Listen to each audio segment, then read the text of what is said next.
Bonjour à tous et soyez les bienvenus sur RTI 1. Le mois d'août, période particulièrement pluvieuse. En Côte d'Ivoire, les autorités appellent les populations à la vigilance et à la prudence en raison des fortes pluies.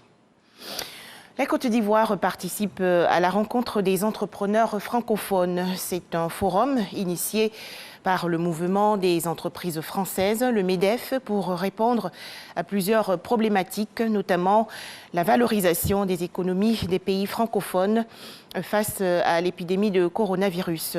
À noter que c'est le Premier ministre Patrick Hachi qui représente la Côte d'Ivoire. Plus de détails dans le journal de 13h. En Côte d'Ivoire, cette annonce faite par le ministère de la Santé, de l'Hygiène publique et de la couverture maladie universelle. La jeune Guinéenne arrivée dans le pays le 11 août dernier et diagnostiquée positive au virus Ebola est guérie. La jeune femme a réalisé 2 tests négatifs en 48 heures d'intervalle. Annonce faite hier lors d'un point de presse dans les locaux du ministère. Mercredi 25 août 2021, la Côte d'Ivoire célèbre la Journée nationale de la solidarité. Cet événement institué en 2007 veut évaluer la situation de solidarité dans le pays. À noter que l'État ivoirien a débloqué 41 milliards de francs CFA pour aider financièrement 231 familles vulnérables et 20 000 travailleurs au chômage technique en raison de la crise sanitaire liée au coronavirus. Pour en parler, Walter Amadou. Marquer une halte afin de faire le point des actions gouvernementales et évaluer la situation de la solidarité. Également, concevoir des idées novatrices et concrètes pour mieux adresser la question au sein des communautés ivoiriennes. C'est tout le sens de l'institution depuis 2007 de la Journée nationale de la solidarité.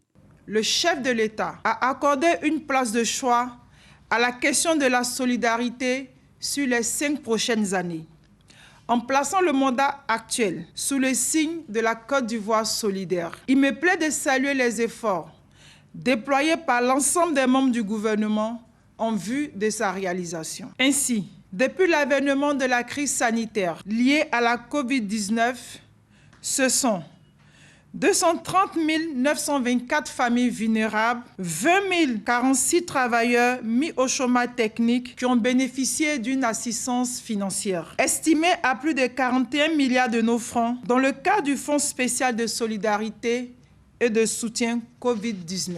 Autour du Fonds national de solidarité, on peut citer entre autres actions menée depuis le mois d'avril dernier à ce jour, la compassion et l'assistance financière en vive et en non-vive à 150 familles victimes de tornades, une cinquantaine de familles dont les membres ont été blessés ou ont perdu la vie dans les accidents de la circulation. Toutes ces actions attestent de la volonté du gouvernement d'œuvrer sans relâche à réduire les poches de vulnérabilité partout dans le pays. La ministre, Miss Belmondogo, annonce que le 6 septembre prochain, la ville de San Pedro va abriter la célébration officielle de la Journée nationale de la solidarité. Le choix de la ville de San Pedro revêt ici une importance capitale, dans la mesure où, cette année, cette cité cosmopolite et les localités environnantes ont été l'épicentre des pluies diluviennes qui ont occasionné de nombreux dégâts matériels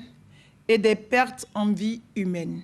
Cette année, le ministère de la Solidarité et de la lutte contre la pauvreté a choisi pour thème la solidarité, valeur nationale pour une Côte d'Ivoire unie. Direction à présent Soubré, dans la région sud-ouest du pays, où environ 45 km de pistes rurales seront réhabilitées par l'association des professionnels du caoutchouc, l'APROMAC. Objectif, permettre aux producteurs d'EVA de sortir aisément leurs produits des champs. Nous allons revenir sur ce sujet dans le journal de 13h. Un mot à présent sur l'actualité hors de chez nous. L'Algérie a annoncé hier la rupture des relations diplomatiques avec le Maroc voisin, accusant le royaume chérifien d'actions hostiles à l'égard d'Alger, après des mois de tensions exacerbées entre ces deux pays du Maghreb.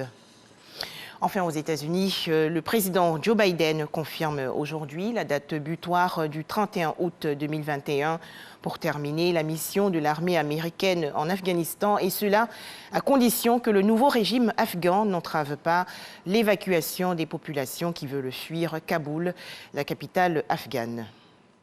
Voilà, merci de nous avoir suivis. Plus d'informations dans le journal de 13h.